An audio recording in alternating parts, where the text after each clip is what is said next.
Welcome to Career Tools. Today's topic, my boss finds faults. Part 2. Here we go.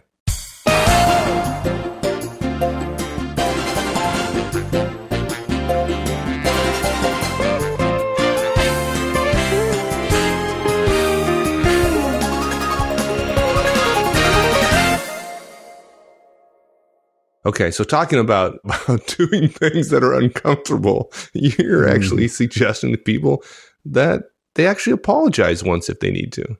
Yeah, look, there are far more occasions in this world where apologies would be effective than most people ever take advantage of. Civility is the grease that keeps us from tearing each other apart in day-to-day social life and interaction. Apologizing, folks, as we've said before in our apology cast, which is one of the most popular, is not a sign of weakness. If you made a mistake, and when your boss thinks you've made a mistake, guess what? You've made a mistake. If you've caused somebody inconvenience, the thing to do is to apologize and to be sincere about it. I'm sorry. If you don't care about the people around you and you can't motivate yourself to apologize, quit your job and find someplace else that you can work with people you care about. If you don't feel you can care about anybody, you're probably not going to be deeply effective in the long run in most larger organizations of the world. As Horstman's Law has said many times, it's all about people and more communication is better. Look, we're not going to go into it in great depth here. We got a whole cast on it, as I mentioned, about how to apologize. But just to be clear, we're not saying apologies are a panacea. You can't, as some kids like to do, deliberately make a sin of omission and then trust that the apology will make up for it. You don't get to do that. You don't get to keep sinning. If you go to church, that's what they say. Just because you apologize doesn't give you the right to sin again because you know you can apologize. But if you've made a genuine mistake, an honest mistake, just apologize. Think about it. If someone inconvenienced you, let's say they made a mistake which caused you to miss a meeting, and then made a heartfelt and genuine apology, and by the way, heartfelt and genuine, smile, look the other person in the eye, use the right words, as we mentioned in the other cast, would you think less of them?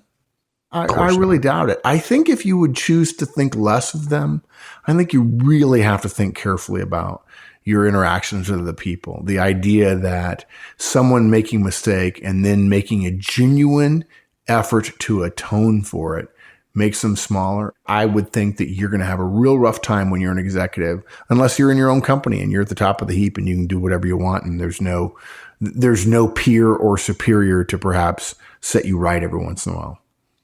No one thinks less of you when you apologize. They think you're strong and secure enough to admit you were wrong. And when you don't apologize, they think you're so weak you can't afford to be even weaker by admitting you were wrong.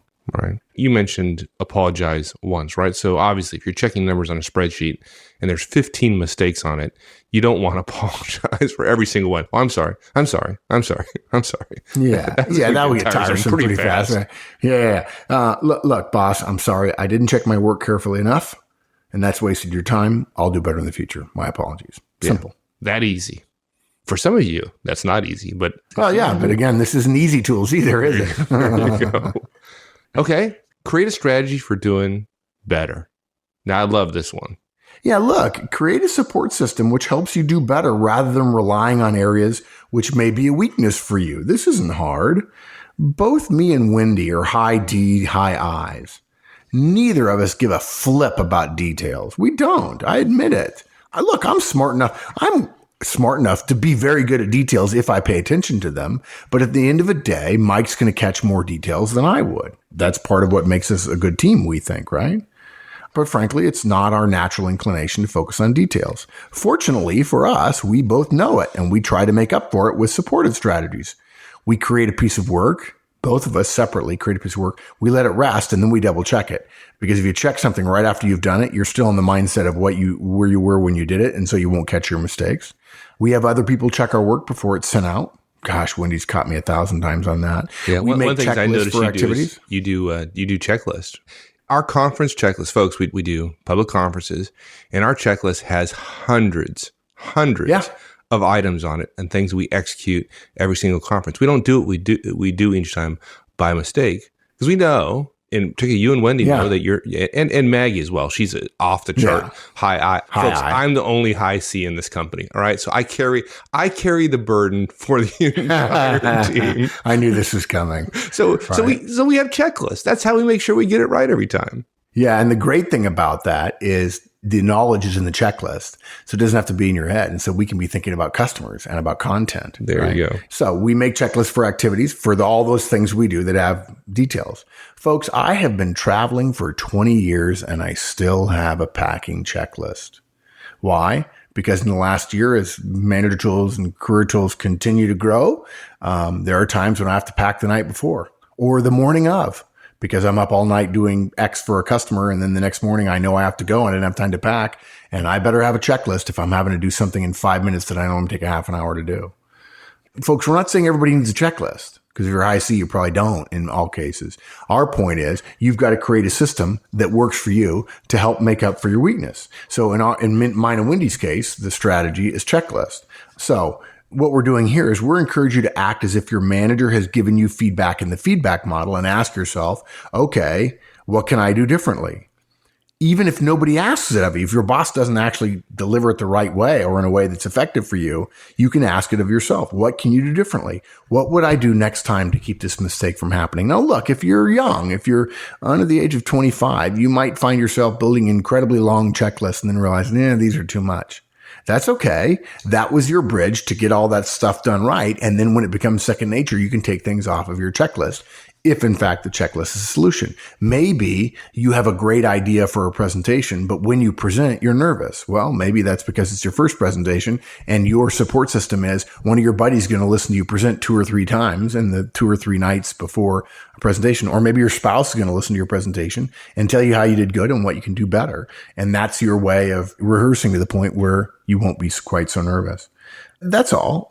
Look, the best part about asking yourself rather than having somebody else ask you is you don't have to come up with something right away, right? But on the other hand, don't let yourself off the hook.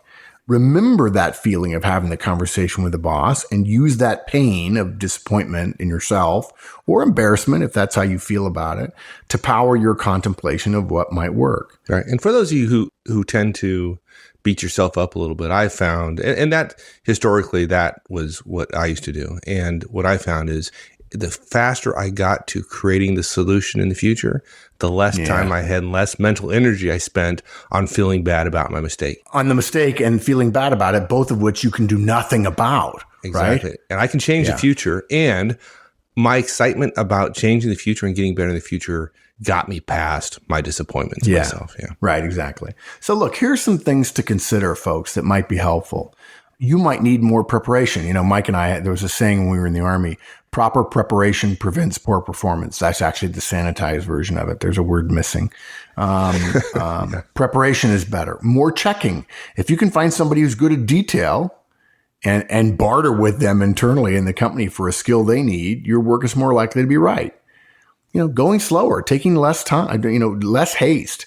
Working fast is the enemy of accuracy. If you're working for a picky boss, go slower. Start earlier, work more slowly. Schedule time for those things that you make mistakes on to remind you that to exclude all of the thoughts rather than trying to break it up into 10 5-minute bits, which is a very bad idea anyway. More communication. Nobody has ever said, well, not nobody, but almost nobody has ever said, communicate with me less. More communication earlier helps every situation we found. Yeah. Those are just some of the things you can do. Yeah. And here's deserves its own bullet, which it does here, because it's a strategy, not a strategy for fixing, but it's certainly a strategy to help you get better in the future, which is move on, right? Don't compound your failure with more failure. Don't get yourself all tied up in knots and therefore become less effective in your current state.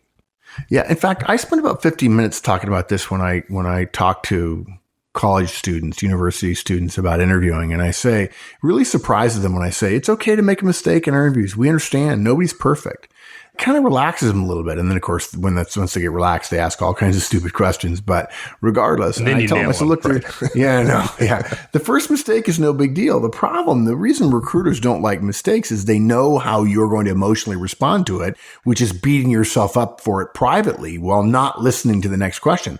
It's not the first mistake that bothers us. We make mistakes all the time. The issue is you lose focus on what you're trying to do. You go internal. You think about yourself. You think about the the risk you just created for yourself, and you forget that your job is to listen and answer, and you literally can't hear the next question. And it's not the first mistake that kills you. It's the fact that your response to your first mistake causes you to make another and another and another, and then you start beating yourself up, and then you're done, right? It's a downward spiral. It's a vicious cycle rather than a virtuous cycle.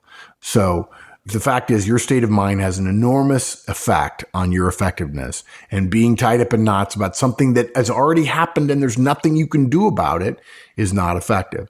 Once you've carefully thought about whatever criticism you've gotten from your boss, once you've created a strategy for avoiding it, you can't actually action the strategy until you get that situation again, but you still can create the strategy. Next time I'll do A, B, and C.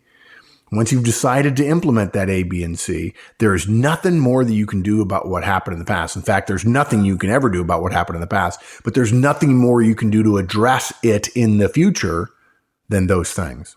Despite the fact that we've all wished for the floor to swallow us up every once in a while. And for some of you, it's just being embarrassed in front of your peers. For others, it's that you feel like you're letting your parents down or a professor down, or you really thought you were perfect and now you realize you're not, and it's embarrassing, whatever.